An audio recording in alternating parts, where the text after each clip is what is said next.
সকলে মিলে মুহাম্মাদের বিরুদ্ধে কি আইনানুগ ব্যবস্থা গ্রহণ করা যায়, এই আলোচনায় তারা লেগে গেল।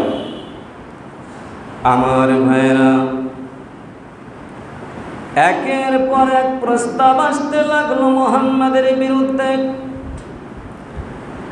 একজন প্রস্তাব দিল, আমরা মুহাম্মাদকে অবরুদ্ধ অবস্থায় রাখবো যতক্ষণ পর্যন্ত মুহাম্মাদের মৃত্যু না হয়। তার মানে অবরুদ্ধ অবস্থায় রাখলে মুহাম্মাদ না খেতে দেবে, ওই জায়গার ভিতরে সে মৃত্যুবরণ করবে। আমার বন্ধুগণ, ওই শয়তান নাস্তি বৃদ্ধ শায়ক, তার মানে ওই শয়তান বৃদ্ধ আমার ভাইরা বলতেছে, না না, এটা তোমার ভুল সিদ্ধান্ত। কেননা এই মুহাম্মাদকে যদি অবরুদ্ধ করে রাখো তাহলে এই সংবাদটা তাড়াতাড়ি ছড়িয়ে পড়বে, আর তার অনুসারীরা এখানে এসে মুহাম্মাদকে উদ্ধার করবে, আর তোমাদের উপরে চড়াও হবে। আমার বন্ধুগণ, দ্বিতীয় জন প্রস্তাব রাখলো, তাহলে একটা সবল উটের সঙ্গে মুহাম্মাদকে বেঁধে দিয়া ওটারে সজরে তাড়ানো হোক। তাহলে মুহাম্মাদ যতক্ষণ পর্যন্ত মৃত্যুবরণ না করবে ততক্ষণ পর্যন্ত ওটটাকে সজরে তাড়ানো হবে। আমার বন্ধুগণ, বৃদ্ধ শায়েখ, ওই বৃদ্ধ শয়তান শায়েখ নাজদি বলতেছে, না না, এটাও তোমার ভুল সিদ্ধান্ত। কেননা এই টোটাল আরবের ভিতরে মানুষের সহানুভূতি আকর্ষণ করতে মুহাম্মদ হলেন অদ্বিতীয়। সুতরাং যখনই তোমরা জনসম্মুখে কাজটা করতে যাবে, মুহাম্মাদের অনুসারীরা তোমাদের উপরে চওড়াও হবে। আমার ভাইরা, তৃতীয় জন প্রস্তাব রাখলো, তাহলে এই মুহাম্মাদকে আমরা এই শহর থেকে বিতাড়িত করে দেব, মুহাম্মদ অন্য শহরে গিয়ে অবস্থান গ্রহণ করুক। ওই শায়েখ বৃদ্ধ শয়তানটা বলতেছে, না না, এটাও তোমার ভুল সিদ্ধান্ত। কেননা তোমরা জানো না মুহাম্মাদের সৌন্দর্য আর তার মাধুর্য মণ্ডিত কথাবার্তা হৃদয়গ্রাহী, মন আচ্ছন্নকারী হৃদয়গ্রাহী কথাতে মানুষগুলো পাগল হয়ে যাবে। অন্য শহরের মানুষগুলো মুহাম্মাদের উপরে ঈমান আনয়ন করবে, আর ওই শহরের মানুষগুলো এক পর্যায়ে এসে তোমাদের উপরে চড়াও হবে। যেরকম সুবহানাল্লাহ।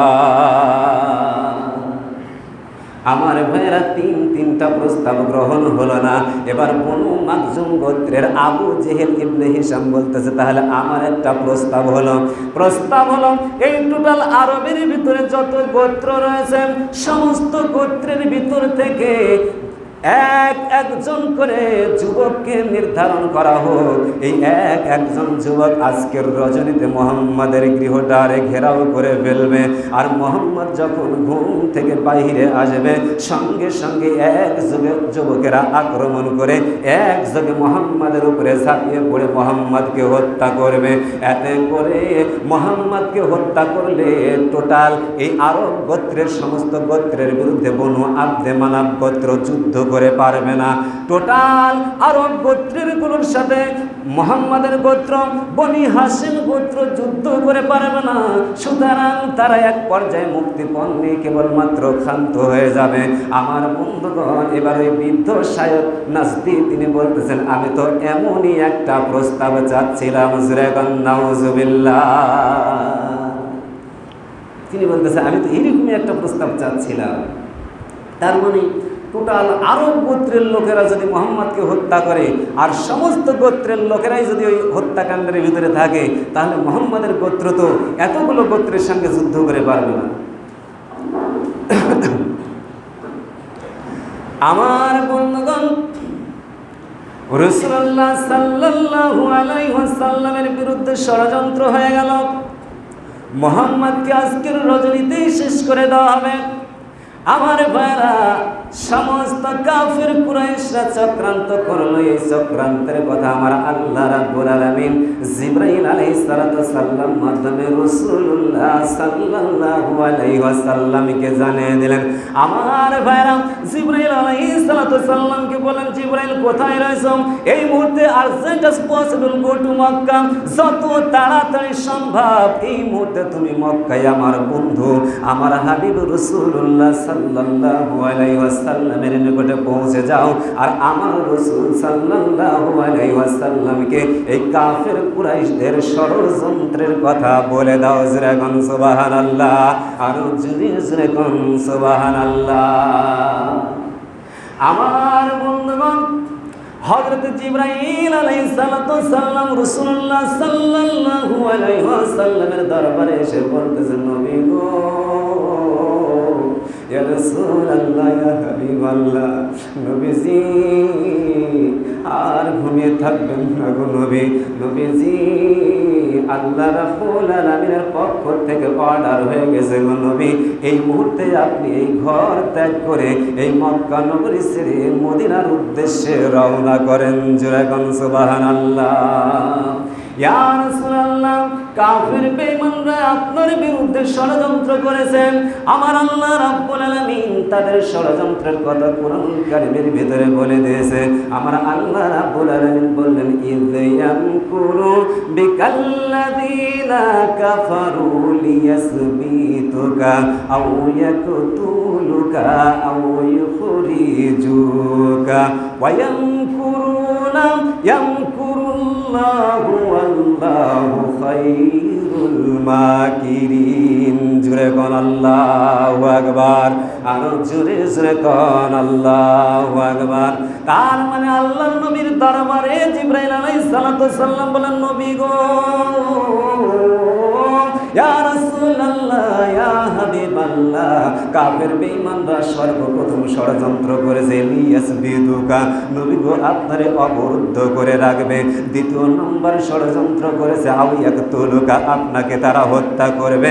ও নবী, তৃতীয় নম্বর ষড়যন্ত্র করেছে আও ইউখরিজুকা, আপনাকে এখান থেকে বিতাড়িত করে দেবে। ইয়া রাসূলুল্লাহ, ইয়া হাবিবাল্লাহ, সর্বোপরি তারা সংকল্পবদ্ধ হয়েছে, ঐক্যবদ্ধ হয়েছে গো নবী, আজকের রজনীতে তারা আপনারে হত্যা করবে।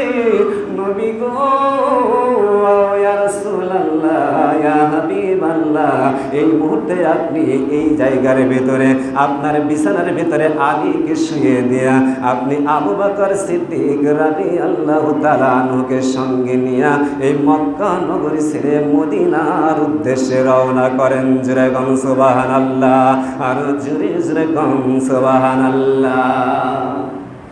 বাজানো আল্লাহর নবী সাল্লাল্লাহু আলাইহি ওয়াসাল্লাম আলী রাদিয়াল্লাহু তাআলা আনহুকে নিজের বিছানার ভিতরে শুয়ে দিয়া বললেন, আলী রে, এই আমানতের বস্তুগুলো তোমার নিকটে রাখো রে আলী। আলী রে, আগামীকাল সকালবেলা হলে আমানতগুলো যার যার আমানত যার যার কাছে ফিরায় দিও। আমার ভাইরা, আমানত দেওয়ার কারণে আলী রাদিয়াল্লাহু তাআলা আনহু বুঝতে পারলেন এই কাফের বেঈমানদের হাতে আমার মৃত্যু হবে না। যেহেতু বিশ্ব নবী আমানত দিয়েছে, এই আমানতগুলো আমাকে মানুষের কাছে ফেরত দিতে হবে। আমার ভাইরা, আল্লাহর নবী সাল্লাল্লাহু আলাইহি ওয়াসাল্লাম চতুর্দিকে লক্ষ্য করে দেখে কাফের বেঈমানরা ঘেরাও করে ফেলেছে। কিভাবে নবী আমার ওই যে ঘরের ভিতর থেকে বের হবে?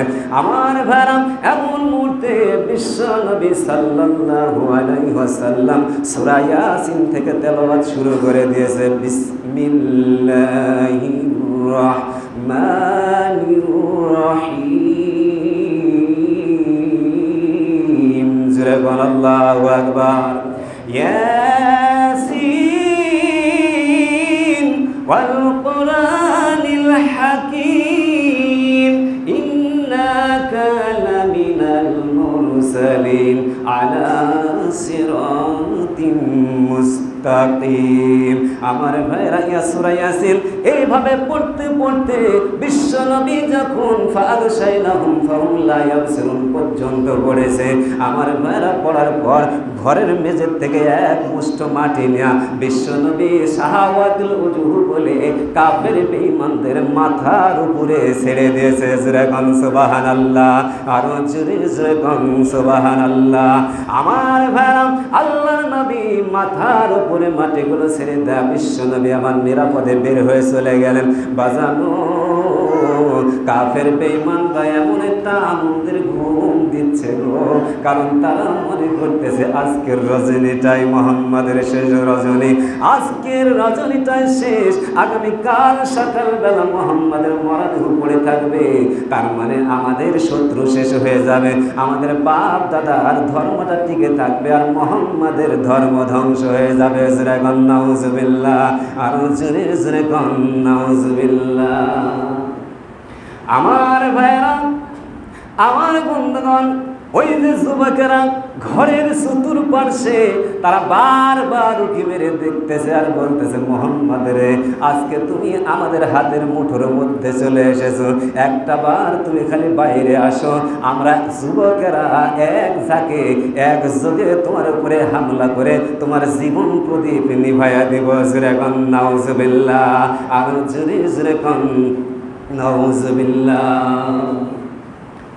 তার মানে আমার ভাইরা, যুবকরা এরা ঘরটারে ঘেরাও করে রেখেছে, এই ফাঁকে আল্লাহ রাব্বুল আলামিন ওদের ভিতরে পর্দা দিয়ে দিয়েছে। আমার